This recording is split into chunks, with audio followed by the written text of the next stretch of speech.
आणि आता पाहूया सुपरफास्ट 50 बातम्या। अजित पवार यांनी राज्याचा या आर्थिक वर्षासाठीचा 10,226 कोटी रुपयांचा अर्थसंकल्प सादर केलेला आहे। कोरोनामुळे चव्हाट्यावर आलेल्या आरोग्य व्यवस्थेतील दोष दूर करण्यासाठी आणि सुधारणा करण्यासाठी त्यांनी काही महत्त्वाच्या घोषणा या अर्थसंकल्पात केल्या आहेत। पहिल्या दिनाचं औचित्य साधत शाळकरी मुलींसाठी बसनं मोफत प्रवासाची तरतूद अर्थसंकल्पातून मांडली आहे। त्यामुळे 12वी पर्यंतच्या मुलींना शाळेत जाण्यासाठी मोफत बस प्रवास करता येणार आहे। पहिल्या दिनाचं औचित्य साधत जिजाऊ गृहस्वामिनी योजनेची घोषणा अर्थसंकल्पात करण्यात आली। घर महिलेच्या नावावर झाल्यास मुद्रांक शुल्कात 1% सवलत देण्यात येणार आहे। 3 लाखांपर्यंतचं पीक कर्ज 0% दरानं देण्यात येणार असल्याची घोषणा उपमुख्यमंत्री अजित पवार यांनी केली आहे।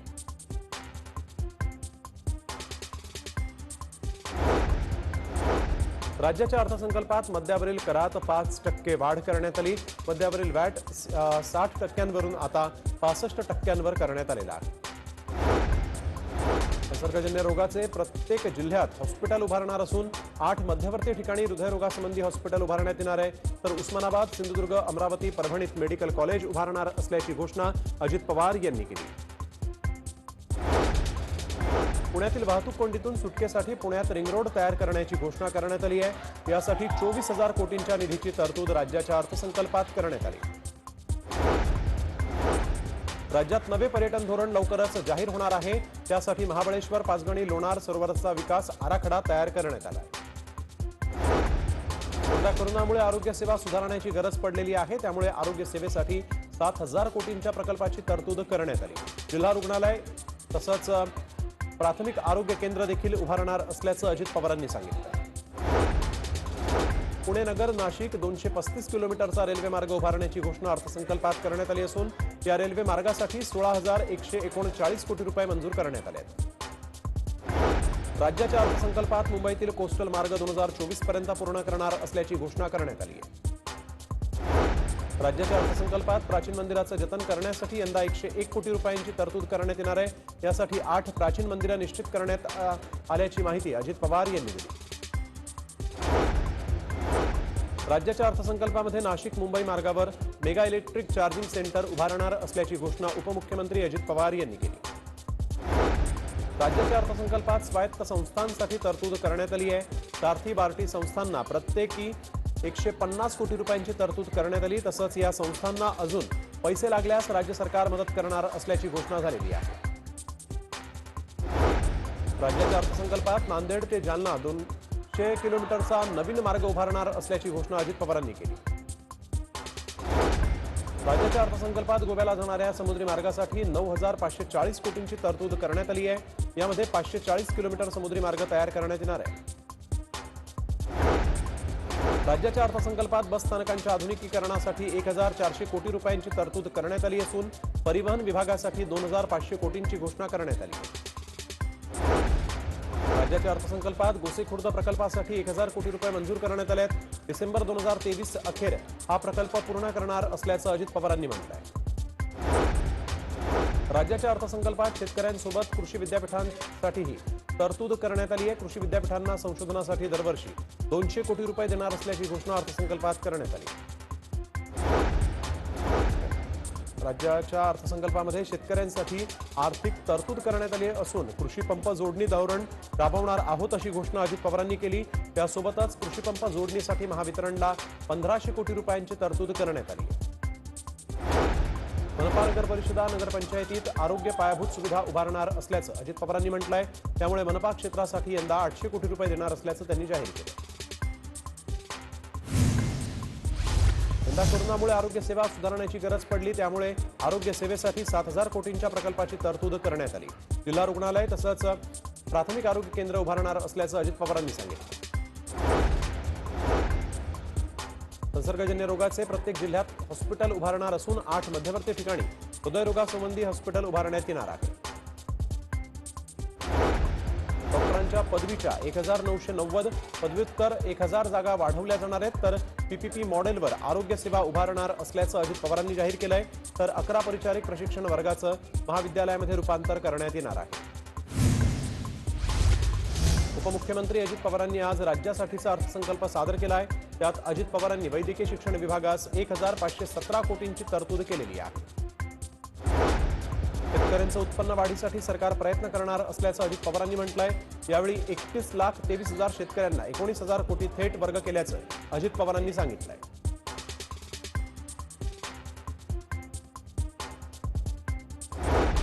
पिकेल ते पिकेल या धोरणाद्वारे राज्य सरकार 2100 कोटींची खरेदी करणार। तसंच संत्रा उत्पादकांसाठी नाशिक जिल्ह्यात अन्न प्रक्रिया उद्योग उभारणार असल्याची घोषणा अर्थसंकल्पात करण्यात आलेली आहे। राज्यातील बाजार समित्यांच्या बळकटीकरणासाठी 2000 कोटींची योजना अर्थसंकल्पातून मांडण्यात आलेली आहे। तसंच 4 वर्षात बाजार समित्यांसाठी 2000 कोटी देण्यात येणार आहे। राज्याच्या अर्थसंकल्पात वन विभागासाठी 1723 कोटींची तरतूद करण्यात आली। तर संजय गांधी राष्ट्रीय उद्यानात सिंह सफारीवर भर देणार असून जिजामाता उद्यानामध्ये नवे प्राणी आणणार असल्याची घोषणा करण्यात आली आहे। उपमुख्यमंत्री अजित पवारांनी स्वच्छता आणि पाणीपुरवठा विभागाला 2533 कोटी रुपयांची अर्थसंकल्पात तरतूद केलेली आहे। तर मुख्यमंत्री पेयजल योजनेअंतर्गत 448 नवीन पेयजल योजनांची घोषणा करण्यात आली। आपत्ती व्यवस्थापन विभागासाठी 11,315 कोटींचा निधी मंजूर करण्यात आलाय। महाडमध्ये राष्ट्रीय आपत्ती निवारण विभागाची तुकडी बनवणार असल्याची माहिती अजित पवारांनी दिली। मुंबईमध्ये सांडपाण्यासाठी 19,500 कोटी रुपयांची तरतूद राज्याच्या अर्थसंकल्पात करण्यात आली। तर मिठी नदी प्रकल्पासाठी यंदा 430 कोटी रुपयांची तरतूद झालेली आहे।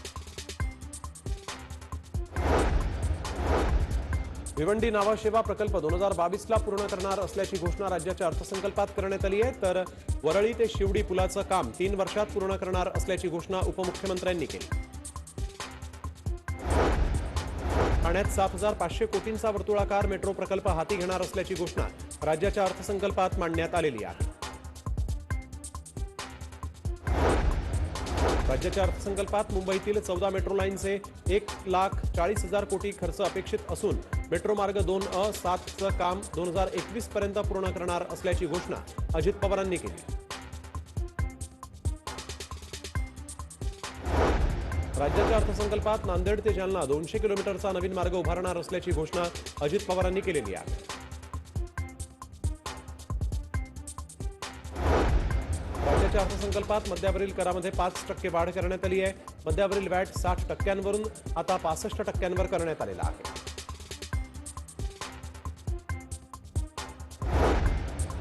राज्याच्या अर्थसंकल्पात उच्च शिक्षण विभागासाठी 1,300 कोटी रुपयांची तरतूद करण्यात आलेली आहे।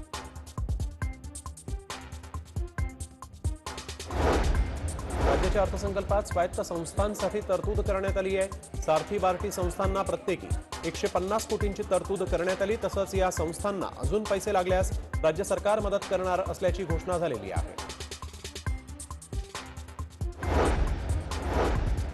ओरादेवीच्या विकासाच्या कामासाठी हवा तेवढा निधी देऊ अशी घोषणा अजित पवारांनी अर्थसंकल्पातून केलेली आहे। नामदेव महाराजांच्या नरसी नामदेवाच्या विकासाला पुरेसा निधी देणार असल्याची घोषणा करण्यात आली आहे। तर बसवेश्वर महाराजांचं मंगळवेढ्यात स्मारक उभारणार असल्याची माहिती अर्थमंत्र्यांनी दिली।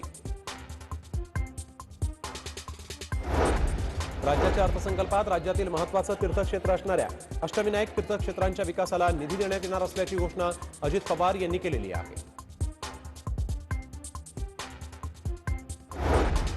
राज्यातील देवस्थानांसाठी राज्याच्या अर्थसंकल्पात विशेष तरतूद करण्यात आली आहे। त्र्यंबकेश्वर, भीमाशंकर, परळी, वैजनाथ तसंच औंढा नागनाथ या तीर्थक्षेत्रांसाठी विशेष निधी देण्यात येणार आहे।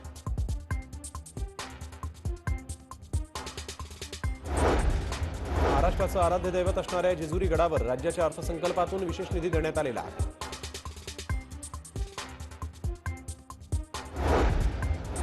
अर्थसंकल्पातून सामान्यांच्या पदरी निराशा पडल्याची टीका विरोधी पक्षनेते देवेंद्र फडणवीस यांनी केली। हे बजेट विशिष्ट भागासाठी होतं का असा सवाल देवेंद्र फडणवीसांनी विचारला आहे। ठाकरे सरकारची कर्जमाफी फसवी असल्याची टीका देवेंद्र फडणवीस यांनी केली। नवीन प्रकारची कोणतीही योजना सरकार सुरू करू शकलेलं नाही असं देखील यावेळेस देवेंद्र फडणवीस म्हणाले आहेत।